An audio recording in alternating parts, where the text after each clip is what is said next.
மத்தேயு எழுதின சுவிசேஷம் 1ஆம் அதிகாரம். இவ்விதமாய் உண்டான தலைமுறைகள் எல்லாம் ஆபிரகாம் முதல் தாவீது வரைக்கும் 14 தலைமுறைகளும், தாவீது முதல் பாபிலோனுக்கு சிறைப்பட்டு போன காலம் வரைக்கும் 14 தலைமுறைகளும், பாபிலோனுக்கு சிறைப்பட்டு போன காலம் முதல் கிறிஸ்து வரைக்கும் 14 தலைமுறைகளும் ஆம். இயேசு கிறிஸ்துவனுடைய ஜனனத்தின் விவரமாவது, அவருடைய தாயாகிய மரியாள் யோசேப்புக்கு நியமிக்கப்பட்டிருக்கையில் அவர்கள் கூடி வரும் முன்னே அவள் பரிசுத்த ஆவியினாலே கர்ப்பவதியானாள் என்று காணப்பட்டது. அவள் புருஷனாகிய யோசேப்பு நீதிமானாய் இருந்து அவளை அவமானப்படுத்த மனதில்லாமல் ரகசியமாய் அவளை தள்ளிவிட யோசனையாயிருந்தான். அவன் இப்படி சிந்தித்துக் கொண்டிருக்கையில் கர்த்தருடைய தூதன் சொப்பனத்தில் அவனுக்கு காணப்பட்டு, தாவீதின் குமாரனாகிய யோசேப்பே, உன் மனைவியாகிய மரியாளை சேர்த்துக் கொள்ள ஐயப்படாதே. அவளிடத்தில் உற்பத்தியாயிருக்கிறது பரிசுத்த ஆவியினால் உண்டானது. அவள் ஒரு குமாரனை பெறுவாள். அவருக்கு இயேசு என்று பெயரிடுவாயாக. ஏனெனில் அவர் தமது ஜனங்களின் பாவங்களை நீக்கி அவர்களை ரட்சிப்பார் என்றான். தீர்க்கதரிசியின் மூலமாய் கர்த்தராலே உரைக்கப்பட்டது நிறைவேறும்படி இதெல்லாம் நடந்தது. அவன், இதோ ஒரு கன்னிகை கர்ப்பவதியாகி ஒரு குமாரனை பெறுவாள், அவருக்கு இம்மானுவேல் என்று பெயரிடுவார்கள் என்று சொன்னான். இம்மானுவேல் என்பதற்கு தேவன் நம்மோடு இருக்கிறார் என்று அர்த்தம். பிரியமானவர்களே, இந்த நாளிலும் ஒரு 2 காரியத்தை உங்கள் முன் வைக்க விரும்புகிறேன். அதாவது, விசுவாசிகளாக நமக்கு பண்டிகைகள் முக்கியமானவைகள் அல்ல, அது இருக்கட்டும். ஆனால் இப்படிப்பட்ட பண்டிகை காலங்களை சுவிசேஷ வாய்ப்புகளாக பயன்படுத்த வேண்டும். ஒவ்வொரு பண்டிகை, அது கிறிஸ்துமஸா இருக்கலாம், குட் ஃப்ரைடேவா இருக்கலாம், ஈஸ்டரா இருக்கலாம். ஆக இப்படிப்பட்ட பண்டிகை காலங்களை சுவிசேஷத்தை அறிவிக்க ஒரு சிறந்த வாய்ப்பாக நீங்களும் நானும் பயன்படுத்த வேண்டும். அதுக்கு நீங்க திட்டமிட்டு இருக்கீங்களா? முந்தைய நாட்களிலே, அதாவது நான் சொல்றது ஒரு 30 ஆண்டுகளுக்கு முன்னதாக, 35 ஆண்டுகளுக்கு முன்னதாகலாம் சில பலகாரங்களை செய்து நம்முடைய நண்பர்களுக்கு கொடுப்போம். அதையும் நீங்க செய்யுங்க. அதாவது அதை எப்படி செய்யணும்னா, மேக் எ விசிட் டு நான் கிறிஸ்டியன் ஃப்ரெண்ட்ஸ். சீரியஸா பிளான் பண்ணி அவர்களுக்கு நல்ல வெகுமதி இனிப்புகளை தயார்படுத்தி குடும்பமாக சென்று அவர்களோடு உட்கார்ந்து கிறிஸ்துமஸ் என்றால் என்ன என்பதை விளக்கி சொல்லுங்கள். அவ்வளவுதான். அவங்க உடனே மனம் திரும்பிடுவாங்க, அப்படியே சர்ச்சுக்கு வந்துருவாங்கன்னு நம்ம எதிர்பார்க்க கூட. They must know what is Christmas. கடவுள் ஏன் மனிதன் ஆனார்? அந்த கேள்விக்கு பதில் சொல்லுங்க. இந்திய கலாச்சாரத்தின் பின்னணியிலே அல்லது மத பின்னணியிலே பல அவதார கோட்பாடுகள் உண்டு. சரிங்களா? இயேசு அவதாரம் அல்ல, இயேசு தேவன் மனு உருவானார், இன்கார்னேஷன். ஆக மனு உருவானார் என்றால் என்ன? அது விளக்குங்க. அது ஒரு தோற்றம் அல்ல, புரியுதுங்களா? இப்படி வந்தாருங்க மறைஞ்சிட்டாருங்க, இல்ல இல்ல. அவர் கன்னி வயிற்றில் குழந்தையாக பிறந்தார், ஒரு சாதாரண மனிதனாக வளர்ந்தார், வாழ்ந்தார். அவர் வந்ததின் நோக்கம் சிலுவையில் ரத்தம் சிந்த வேண்டும். அதை சொல்லுங்க இல்லையா? பாவத்துக்காக பாவமற்ற ரத்தம் சிந்தும்படி தேவகுமாரன் மனிதனாக. இதை கூட எனக்கு சொல்ல தெரியாதுங்கன்னா, நீங்க கிறிஸ்துமஸுக்கு இங்க ஆராதனைக்கு வர்றது நிறுத்திட்டா ரொம்ப நல்லதுன்னு நான் நினைக்கிறேன். புரிஞ்சிடுச்சிங்களா? நாம் செய்தியை கேட்டுக்கொண்டிருக்கிறோம், அதை எடுத்து சொல்வது நமது மேல் விழுந்த கடமை. அது சொல்ல மாட்டேன் சார்னா அப்புறம் எதுக்கு நீங்க தொழுது கொள்ள வரீங்க? அப்ப உங்களுடைய தொழுகை முழுமை அல்லவே, உண்மை அல்லவே. அதுல எப்படி கடவுள் மகிமைப்படுவார்? என் பிள்ளை என்னை அறிந்து கொண்டாமா, என்னை நேசிக்கிறான், என்னை தொழுது கொள்ளுகிறான், ரொம்ப ரைட்டு. அப்படி சொன்னமா? அந்த தூதர்களை போல தாங்கள் கண்டவைகளையும் கேட்டவைகளையும் அவர்கள் சென்ற இடமெல்லாம் பிரசித்தப்படுத்தினார்கள். நம்ம சொன்னோமா? ஆக அது ரொம்ப முக்கியம் இல்லைங்களா? கடவுள் ஏன் மனிதன் ஆனார்? சரிங்களா? அதுலயே ஒரு சின்ன கேள்வி கேட்கிறேன், தெரியல. ஒரு கேள்விக்கு ஒரு பதில் சொல்லி நான் இந்த பகுதிக்குள்ள வரேன். ஒரு 2 இடத்துல கேட்டேன், சரியான பதில் சொல்லல. இப்ப அந்த கேள்வி உங்களிடத்துல கேட்கிறேன், உங்களுக்கு தெரியுமான்னு பாருங்க.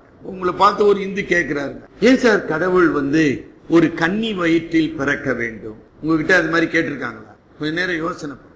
கன்னி வயிற்றில் திருமணமாகாத கன்னி வயிற்றில் ஏன் தேவகுமாரன் இயேசு பிறக்க வேண்டும்? நீங்க பதில் சொல்லிட்டீங்களா? இந்த குறிப்பை தான் பெரியார் திடல் இருக்குது இல்லையா, இங்க போய் பெரியார் திடல் இருக்கு. பெரியார் திடல்ல சித்திரம் எழுதி போட்டிருப்பாங்க, பெரியாருடைய கருத்துக்களை எழுதி போட்டிருப்பாங்க. அதுல ஒரு கருத்து, கன்னி கற்பமாவாளா, எவ்வளவு பெரிய மூட நம்பிக்கை என்று பெரியார் சொல்லி இருக்கிறார். திருப்பியும் சொல்லட்டுங்களா? கன்னி கன்னி கன்னி can a virgin give forth a birth to a child? இது எவ்வளவு பெரிய மூட நம்பிக்கை அப்படின்னு பெரியார் சொல்லியிருக்கார். பெரியார் படிச்சது பைபிள் தான், ஆனா அந்த கேள்வி அவர் சொல்லியிருக்கார். நீங்க பதில் சொல்லிட்டீங்களா? ஒரு சிலர் என்ன சொல்றாங்க, சார் லூக்கா 1ஆம் அதிகாரம் அந்த 32 33 வசனங்களிலே இல்லைங்களா ஆண்டவர் சொன்னார், ஓ உன்னிடத்தில் உற்பத்தியாயிருப்பது பரிசுத்தமாயிருக்கும், பரிசுத்தாவியானவர் உண்மையில் நிழலிடுவார் அப்படின்னு சொல்றேன் சார். ஆகவே ஆண் உறவு இன்றி பிறந்த இயேசு கிறிஸ்து பரிசுத்தமானவர் என்று ஒரு சில பதில் சொல்றார். நான் சொன்ன கருத்து சரியா கவனிச்சுட்டு வந்தீங்களா? அதாவது திருமணமாகாத கன்னிப்பெண் பரிசுத்தமானவளா? இல்லை. சரிங்களாமா? அதற்காக கடவுள் மரியாளை தெரிந்து கொள்ளவில்லை. நல்லா கவனிக்கிறீங்களா? திருப்புங்க. 1 லூக்கா 1ஆம் அதிகாரம் 1:28. கிருபை பெற்றவள் மரியாள், ஆசீர்வதிக்கப்பட்டவள் மரியாள் இல்லைங்களா? இன்னும் நீங்க கொஞ்சம் வந்தீங்கன்னா 45வது வசனத்துல, விசுவாசித்தவளே பாக்கியவதி, விசுவாசத்தினாலே அவள் பாக்கியவதி, அவள் பாவமற்ற பரிசுத்தவாட்டி இல்லை. சரியா புரிஞ்சிச்சா? ரொம்ப கவனமா கவனிக்கணுங்கம்மா. இவ்வளவு பெரிய சத்தியத்தை தேவன் நமது கரங்களிலே கொடுத்திருக்கிறார். இந்த உலகத்துக்கு 2000 ஆண்டுகள் ஆகியும் இயேசு யார் என்று கேட்கிற ஒரு உலகம், கடவுள் இல்லை என்று மறுதலிக்கிற ஒரு உலகம், உங்க இயேசு மட்டும்தான் கடவுளான்னு போராடுகிற ஒரு உலகம். நம்ம பதில் சொல்லிட்டோமா? இதன் மத்தியில இல்லையா பெரிய சபை என்று அங்கீகரிக்கப்படுகிற ரோமன் கத்தோலிக்க சபை என்ன சொல்லிக் கொண்டிருக்கிறது? ஏன் கன்னியாகிய மரியாள் வயிற்றில் இயேசு கிறிஸ்து உருவானார்? மரியம்மாள் பாவமற்றவள். முழு வேதத்துல எங்கேயாச்சும் அது சொல்லி இருக்குதா? சொல்லி இருக்குதா? எவ்வளவு பெரிய பொய்! ஒரு பொய்யில ஒரு சபை இயங்கி கொண்டிருக்குது. இதை சொன்னீங்களா? உங்களுடைய ரோமன் கத்தோலிக்க நண்பர்கிட்ட சொல்லிட்டீங்களா? ஞாபகம் வச்சுக்கொள்ளுங்க. மரியாள் பாவமற்ற பரிசுத்த வாட்டியல், அதுக்கு ஆங்கிலத்தில் பேரு இமாக்குலேட் மேரின்னு. அந்த அம்மா பிறந்த நாளை ஒரு நாள் கொண்டாடி நிற்பானுங்க. அவ்வளவும் பொய். இவ்வளவு பெரிய பிரச்சனையை சந்திச்சு இருக்கிறோமே, என்னத்த கிறிஸ்துமஸை நம்ம புரிந்து கொண்டு இருக்கிறோம்? சரியாமா? ஆண்டவருக்கு தேவை பெண் என்கிற ஒரு பாத்திரம், a vessel. இந்த பேனா மாதிரி ஒரு கருவி, இன்ஸ்ட்ருமெண்ட், அவ்வளவுதான். புரியுதுங்களா? தேவகுமாரன் மனித உரு கொள்வதற்காக ஒரு பாத்திரம் தேவை. அந்த பாத்திரம் தான் மரியாள். மரியாள் பாவமற்றவள் அல்ல. புரியுதுங்களாமா? அப்ப ஏன் ஆண்டவர் மரியாள் வயிற்றிலே உருவாக வேண்டும்? யார் பதில் சொல்வீங்க? ஆதியாகமம் 3:15 படிங்க. உனக்கும் ஸ்திரீக்கும் உன் வித்துக்கும் அவள் வித்துக்கும், அவள் வித்துக்கு. அந்த ஏவாள் தான் சர்ப்பத்தினாலே வஞ்சிக்கப்பட்டவள். புரியுதுங்களா? ஆக அந்த எந்த ஏவாளை கொண்டு சாத்தான் மனுக்குலத்தை பாவத்தில் தள்ளினானோ அதே ஏவாளை கொண்டு பாவ பரிகாரத்தை கடவுள் ஏற்படுத்தினார், திட்டமிட்டார் பாவத்துக்கு முன்பாக. அதான் ஆதாமின் உடன்படிக்கை. புரிஞ்சிருச்சுங்களா? மரியாள் தேவனால் தெரிந்து கொள்ளப்பட்ட பாத்திரம். அவளே தன்னை பாவி என்று அறிக்கை செய்கிறாள். உங்கள் ரோமன் கத்தோலிக்க நண்பர்கிட்ட சொல்லுங்க. எங்க வருதுங்க அந்த வசனம்? 47ஆம் வசனம், லூக்கா 1:47. என் ஆவி என் இரட்சகராகிய. அப்ப மரியம்மாள் பாவம் இல்லாதவர்களாய் இருப்பார்களானால் இயேசுவை இரட்சகர் என்று எப்படி அறிக்கை செய்வாங்க? யாருக்கு இரட்சகர்? பாவிக்கு தான் இரட்சகர். டாக்டர் ராதாகிருஷ்ணன் சொன்னாரு, நான் பாவி கிடையாதுங்க. அதான் அத்வைதா. இந்து அத்வைதாவினுடைய தத்துவம் என்ன? மனிதன் பிரம்மாவிலிருந்து உருவானவன், பிரம்மா பாவமற்றவர், அதிலிருந்து மனிதன் வந்ததினாலே மனிதன் பாவமற்றவன். ஆகவே பாவம் இல்லை, அது ஒரு மாயை, அது வேற தத்துவம், அதுக்கெல்லாம் இப்ப நமக்கு நேரம் கிடையாது. ஆகவே நான் சிம்பிளா, நான் பாவி இல்லை, எனக்கு இரட்சகர் தேவை இல்லை. ஆனா மரியாள் அப்படி சொல்லலையே, என் ஆவி என் இரட்சகராகிய தேவனில் களி கூறுகிறது. அப்ப என்ன சொல்றாங்க? நான் ஒரு பாவி. இத சொல்லுங்க. ஒரு ரோமன் கத்தோலிக்க நண்பர் சொல்ல மாட்டீங்களா? அப்ப அவங்க நரகத்துக்கு போலாமா? மாதாவை கும்பிட்டு இருக்கலாமா? மாதா தெய்வமானால் ஏன் இயேசு பிறக்க வேண்டும்?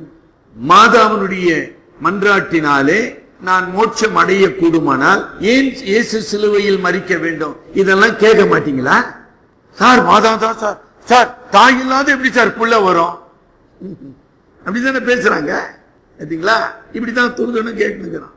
எப்படி கடவுளுக்கு குமாரன் வருவார்னு என்னத்த பண்றது? நாலங்கம்மா, இப்படிப்பட்ட தத்துவங்களை நாம் சந்தித்துக் கொண்டிருக்கிறோம். அவர்களுக்கு பதில் சொல்ல வேண்டும். கடவுள் மனித படைப்புக்கு முன்பு ரட்சிப்பை திட்டமிட்டார். மனித படைப்புக்கு முன்பு ஆதாமோடு உடன்படிக்கை செய்தார். It was eternally plan. ஆனால் எப்போது அதை வெளிப்படுத்துகிறார்? எப்போது ஆதாமுக்கே புரியும்? அப்ப கூட புரிஞ்சுதான் சொல்ல முடியாதுங்கம்மா. when he is fallen in the sin, God revealed his will. மனிதன் பாவம் செய்து அவன் வீழ்ச்சியுற்று தேவனாலே சாபத்தை பெற்று தேவனுடைய பிரசன்னத்தை விட்டு விலகின பொழுது, ஆதாமே நான் உன்னோடு உடன்படிக்கை செய்திருக்கிறேன் என்று அவனுக்கு உணர்த்துகிறார். ஆதாமே இல்லாத நேரத்தில் எங்க கடவுள் பேசின்னு இருக்கிறது? சரிங்களா? அதெல்லாம் ரொம்ப நேரம் சிந்தனை பண்ணுங்க. எனக்கு அது புரிந்திருக்கிறதா? உன் வித்துக்கும் அவள் வித்துக்கும் பகை உண்டாக்குவேன். அந்த காரணத்தினாலே பெண் மூலமாக கிறிஸ்து இந்த உலகத்தில் பிறகு. சரிங்களாமா? அதாவது அது மாத்திரம் இல்லை, அதான் சொன்ன. அதாவது அவதாரம் என்பது ஆங்கிலத்தில் ஒரு சொல்வாங்க, பேண்டம். பேண்டம் ஒரு தோற்றம். God is not a phantom. God is real. அடுத்த பிரச்சனை, இயேசுவாகிய தேவகுமாரன் பூரண மனிதன், பூரண கடவுள். இதெல்லாம் பெரிய பெரிய வார்த்தை. இவ்வளவும் சொல்லணும் உங்க நண்பருக்கு. அப்பதான் அவனுக்கு அவதாரம்னா என்ன, மனுவுருனா என்ன, இயேசு கிறிஸ்து ஏன் பூரண கடவுளாக பூரண மனிதனாக இருக்க வேண்டும்? அவர் பூரண மனிதனாக இந்த உலகத்தில் பிறந்தால்தான் அவர் பாவத்தை ஏற்றுக்கொள்ள முடியும், சுமக்க முடியும். He can represent the humanity. If he is not a human being, how can he represent humanity? அவர் மனிதனாக இல்லை என்றால் மனிதர்களாகிய உங்களுக்கும் எனக்கும் பிரதிநிதியாக எப்படி இருக்க முடியும்? இப்படி கொஞ்சம் சிந்திக்க கற்றுக்கொள்ளுங்க. சும்மா சண்டே ஸ்கூல் லெவல்லயே இருக்காதீங்க. அது ரொம்ப வருத்தமா இருக்குது. எப்போதும் கேள்வி கேளுங்க, நல்ல கேள்வி கேளுங்க, அதுக்கு பதில் கண்டுபிடிங்க. ஐயா எப்படியா நான் பதில் சொல்றது? சரிங்களா? கிறிஸ்து உங்களுடைய பாவத்தை சுமக்க வேண்டுமானால் அவர் பூரண மனிதனாக இருக்க வேண்டும். அவர் பாவத்திற்கு பாவ நிவர்த்தியாக ரத்தம் சிந்த வேண்டுமானால் பாவமற்றவராக இருக்க வேண்டும். சரியா கவனிச்சுக்கிறீங்களா? அவர் பூரண மனிதனாக இல்லை என்றால் அவருடைய பலி எனக்கு பயனற்றது. அவர் பாவமற்ற பரிசுத்தராக இல்லை என்றால் எனக்கு அவர் பரிகாரம் செலுத்த முடியாது. He cannot die an atoning death. இதெல்லாம் ரொம்ப முக்கியமான வார்த்தைகள். பரிகாரியாக அவர் மரிக்க முடியாது. அப்ப இயேசு கிறிஸ்து 30 வயது கடந்து யோவான் ஸ்நானகனினாலே அவர் அடையாளம் காணப்படும் போது யோவான் ஸ்நானகன் ஆண்டவருக்கு கொடுத்த பெயர் என்னமா? இதோ உலகத்தின் பாவத்தை சுமந்து தீர்க்கிற. அதை சொல்லுங்க. அதுதான் இயேசு. இயேசு என்றால் என்ன? அவர் தமது ஜனங்களின் பாவங்களில் நின்று அவர்களை மீட்டு ரட்சிப்பார். ஆக இந்த தேவ ஆட்டுக்குட்டி எப்பொழுது முடிவு செய்யப்பட்டது? உலக தோற்றத்துக்கு முன்னே. அப்ப அவன் என்ன சொல்றான்? இந்த எப்படியா கடவுளுக்கு பிறப்பு இருக்கும்? என்ன உலர்றீங்க?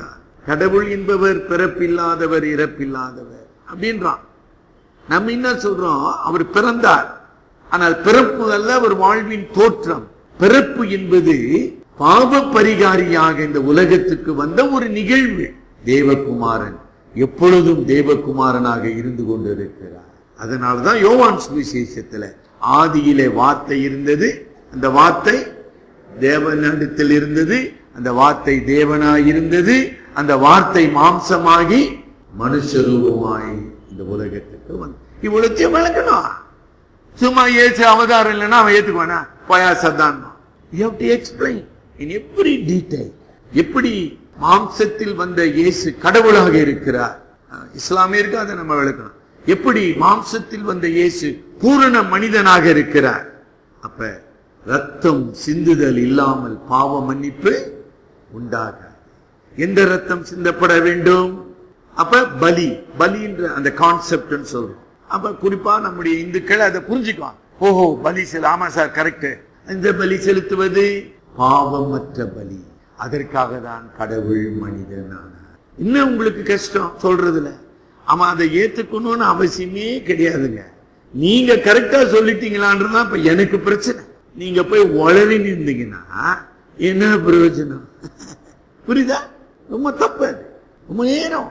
ஆமா, ஒவ்வொரு வார்த்தையும் தெளிவாக புரிந்து கொள்ளும் வண்ணமாக வசனத்தின் அடிப்படையிலே நாம் எடுத்து சொல்ல வேண்டும். கடவுள் ஏன் மனிதன் ஆனார்?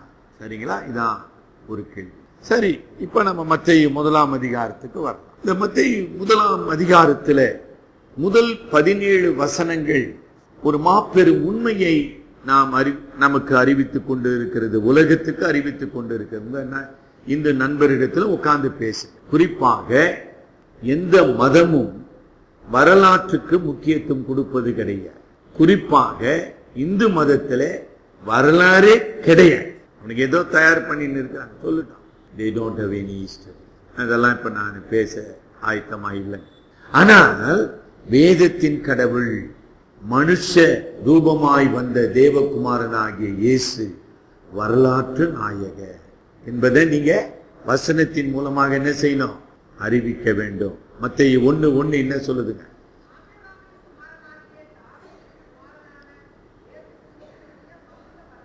முடிஞ்சு போச்சா? ரொம்ப சீரியஸா கேளு. என்ன பண்றதுங்க? நான் பைபிள் ஸ்டடி மாதிரிதான் பேச வேண்டும். நண்பர்கிட்ட என்னப்பா ராமர்னு சொல்றிய, ராமருக்கு முன்னால யார் இருந்தா, எத்தனை வம்சம், அவருடைய வம்சம் என்ன, வரலாறு என்ன, எப்படி அது? No history. புரியுதுங்களா? ஆனா இங்க அப்படி சொல்லிய ஆபிரகாமின் குமாரனாகிய தாவீதின் குமாரனாகிய இயேசு கிறிஸ்துவனுடைய வம்ச வரலாறு மிக தெளிவாக போடப்பட்டிருக்குது. ஆக ஆபிரகாமின் குமாரன் என்றால் என்ன? ஆபிரகாமின் உடன்படிக்கையிலே வாக்களிக்கப்பட்ட இயேசு கிறிஸ்து. சரிதாமா? ஆபிரகாமின் குமாரன் வெறும் சரீர பிரகாரமாக மட்டும் இல்லமா, உடன்படிக்கை. அப்ப கடவுள், பரிசுத்த கடவுள் பாவியாகிய மனிதனோடு உறவு கொள்ள வேண்டுமானால் அதற்கு ஒரே ஒரு வழி உடன்படிக்கை, வேற வழியே கிடையாது. சரிங்களா? ஆக பாவத்தில் வீழ்ந்து போன மனிதனை மீட்கும்படியாக கடவுள் உடன்படிக்கை என்கிற வழிமுறையை வகுத்தார்.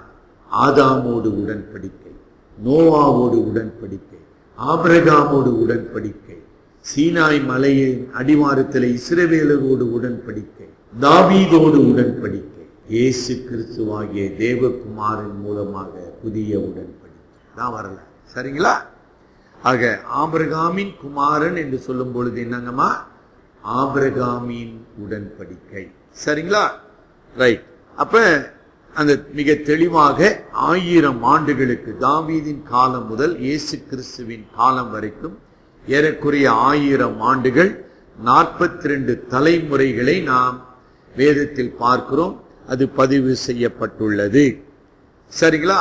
இப்ப அடுத்த கேள்விக்கு, அது என்ன சார் தாவீதின் குமாரன்? இது ஒரு முக்கியமான விஷயம். சரிங்களா? ஆனா நீங்க இந்த கிறிஸ்து பிறப்பினுடைய சம்பவத்திலே நம்ம வாசித்த லூக்கா 1ஆம் அதிகாரத்துல தான் மரியாளுக்கு கேப்ரியல் தூதன் முதலாவதாக என்ன செய்யறார்? தன்னை வெளிப்படுத்துகிறார், அறிவிக்கிறார். இல்லங்கம்மா?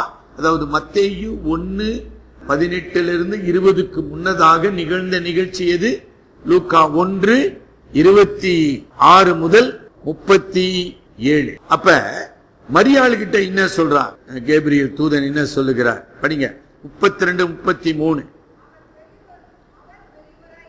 யார்? உன்னிடத்திலே பிறக்கப் போகிறவர் மேசியாவாகிய கிறிஸ்து பெரியவராயிருப்பார், எண்ணப்படுவார்.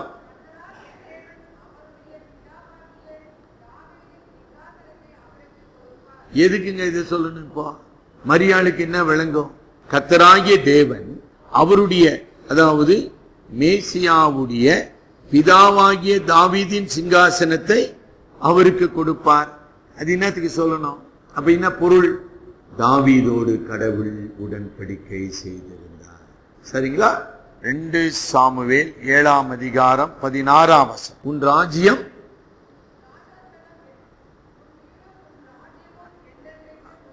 ஆமா, அதாவது தாவீதோடு கடவுள் உடன்படிக்கை செய்த போது உன்னுடைய ராஜ்யம், உன்னுடைய சிங்காசனம், உன்னுடைய அரசாட்சி என்றென்றைக்கும் நிலைத்திருக்கும். அப்ப தாவீது என்றென்றைக்கு நிலைத்திருப்பாரா? தாவீது இல்ல, தாவீதின் குமார். அதைதான் இங்கு ஏசாயா 9:7 வருது பாத்தீங்களா? தாவீதின் சிங்காசனத்தையும் அவனுடைய ராஜ்யத்தையும் அவர் திடப்படுத்தி அதை இது முதற்கொண்டு என்றென்றைக்கும் நியாயத்தினாலும் நீதியினாலும் நிலைப்படுத்தும்படிக்கு யார் வரப்போகிறார்? ஒரு பாலகன் பிறப்பார். இதை கேப்ரியல் தூதன் மரியாளுக்கு நினைவுபடுத்துகிறார். அவர் தாவீதின் சிங்காசனத்தின் வாரிசாக இந்த உலகத்திலே பிறக்கிறார். ஒண்ணு முடிஞ்சிருச்சுங்களா? இப்ப மத்தேயு 1ஆம் அதிகாரத்துக்கு வரலாம். மத்தேயு 1ஆம் அதிகாரத்துல 20ஆம் வசனத்துல ஆண்டவர் நாசரேத் ஊரில் உள்ள யோசேப்புனுடைய வீட்டிற்கு வந்து, யோசேப்பு ஒரு தயக்க நிலையில் இருக்கும் பொழுது அவனுக்கு கடவுளின் சித்தத்தை வெளிப்படுத்துகிறார். புரியுதுங்களா? யார் மேசியா, ஏன் அவர் பிறக்க வேண்டும் என்பதை விளக்குகிறார். அப்படி விளக்கும் போது படிங்க 20ஆம் வசனம்.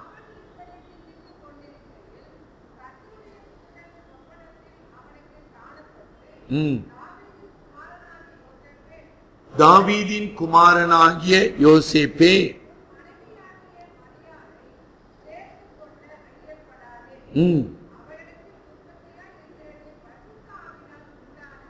கரெக்ட். சரியா? என்ன சார் முக்கியம் தெரியல. நீங்க எல்லாம் இப்ப புது சமுதாயத்துல வாழ்றீங்க. இப்ப நம்ம கிராமத்துல எல்லாம் சார் இந்த எலக்ட்ரிஷியன் எங்க சார்னா பேர் தெரியாது, ஆனா எலக்ட்ரிஷியன் வீடு எதுனா என்ன பண்ணுவாங்க?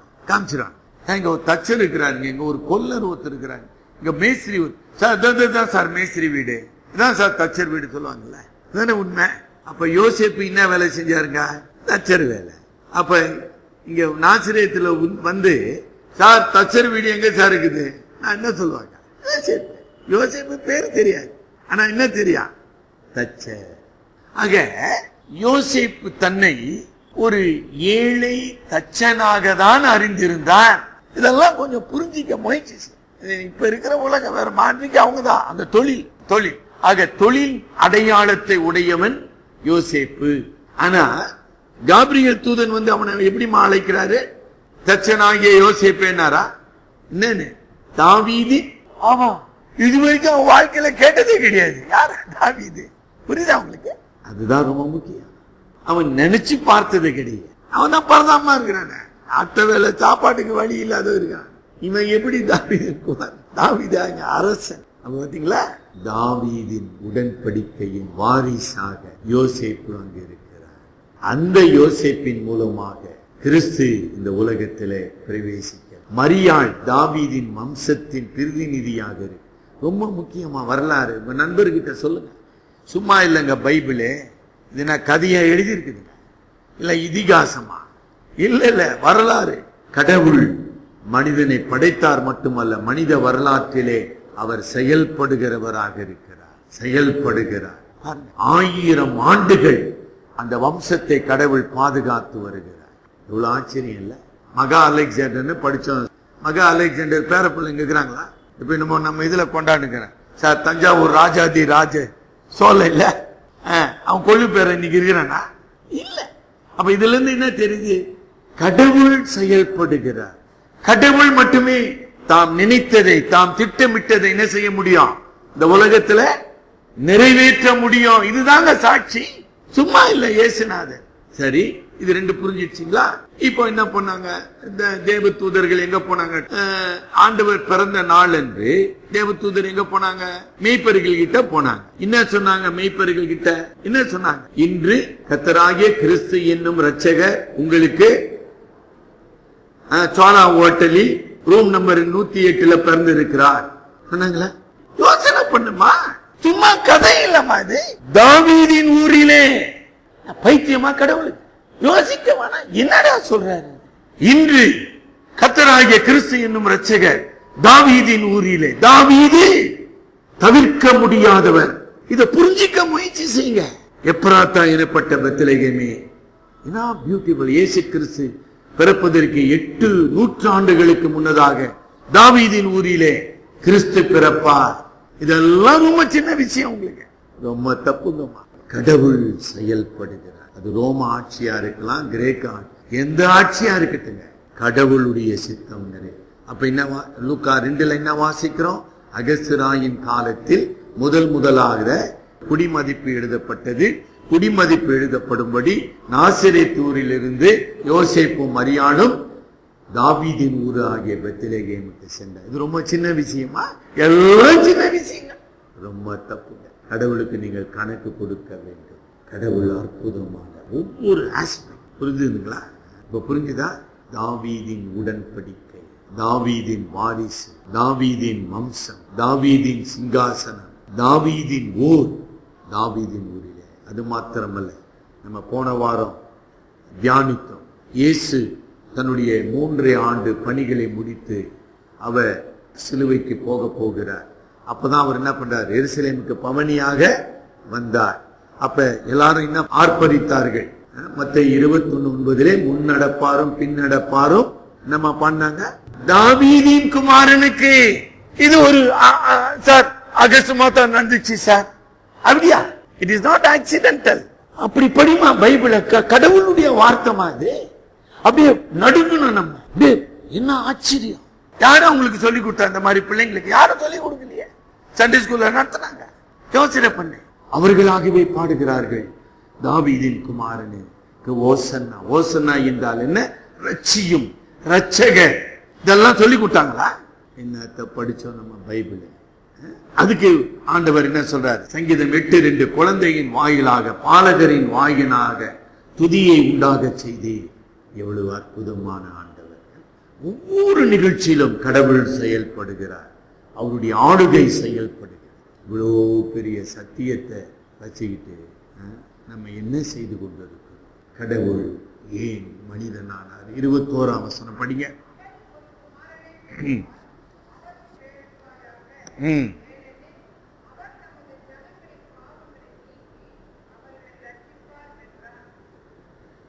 கடவுள் பாவங்களை நீக்குவதற்கு, பாவங்களில் இருந்து மனிதனை விடுதலையாக்குவதற்கு, பாவத்தின் சாபம் ஆகிய மரணத்திலிருந்து விடுதலையாக்குவதற்கு வகுத்த ஒரே வழி, அவரே பாவ பரிகாரியாக இந்த உலகத்துக்கு வர வேண்டும். வேற ஒரு வழி சொல்லுங்க உங்க நண்பர்கள். அவரே வழி, சத்தியம். there is no other way for the remission of sin. பாவம் பரிகரிக்கப்பட, பழைய தமிழ் சரிங்களாமா? பாவத்தின் அடிமைத்தனத்திலிருந்து, பாவத்தின் அழிவிலிருந்து மீட்கப்பட ஒரே வழி, பாவத்தை சுமந்து தீர்க்கிற தேவ ஆட்டுக்குட்டியாக ஆண்டவர் வர வேண்டும். தலைவன் இங்கு செவிப்போம். அருமையானவர்களே, எவ்வளவு அற்புதமான மீட்பை தேவன் நமக்காக ஏற்படுத்தினார். நம்முடைய மீட்பராகிய கடவுள் ரிடீமர் காட், வெறும் கடவுள் அல்ல, என்னுடைய விருப்பத்தை பூர்த்தி செய்கிற கடவுள் அல்ல, என்னை பாவத்திலிருந்து விடுதலையாக்குகிற கடவுள், என்னை மரணத்தின் சாபத்திலிருந்து விடுதலையாக்குகிற ஜீவாதிபதியாகிய கடவுள். என்னை தேடி எனக்காக என் பாவத்தை சுமக்க இந்த உலகத்துக்கு வந்தார். எவ்வளவு அற்புதமான உண்மை! இதை நான் நம்முடைய நண்பர்கள், உற்றார் உறவினர்கள், உடன் பணியாளர்களுக்கு நம்ம சொல்லிட்டோமா? ஆண்டவரே, இந்த அற்புதமான செய்தியை அன்போடு பகிர்ந்து கொள்ள எனக்கு ஞானம் தான். என்னுடைய சுய இன்பத்தையும் சுய பெருமையையும் வெளிப்படுத்த பண்டிகை என்கிற ஒரு மாயையை நான் பின்பற்றாத படிக்க உம்மை சுமக்கிற கழுதையாக என்னை மாற்று. உம்முடைய சத்தியத்தை அறிவிக்கிற மகனாக மகளாக என்னை சொல்லுவோமா. இந்த வருடத்தின் முடிவுக்குள்ளாக இரட்சகராகிய இயேசுவை நான் மற்றவர்களுக்கு அறிவிக்க வேண்டும். அவர்களை இந்த ரட்சிப்புக்குள் வழி நடத்த வேண்டும் என்று ஜெபிப்போமா. அன்பின் ஆண்டவரே, கிருபையுள்ள இரட்சகரே, நீர் எங்களுக்கு கொடுத்து வருகிற ஜீவன், சுகம், பலன், கிருபை யாவற்றுக்காக நன்றி செலுத்தும். எங்களுடைய மாம்சத்தின் சிற்றின்பங்களுக்காக அல்ல, உம்முடைய அற்புதத்தின் ரட்சிப்பை எங்களை சுற்றியுள்ள மக்களுக்கு அறிவிக்கிற சாட்சிகளாக எங்களை மாற்றும். உம்முடைய அன்பின் கருத்திலே எங்களை ஒப்படைக்கும். மீட்பர் மூலம் ஜெபம் கேளும் பிதாவே, ஆமேன்.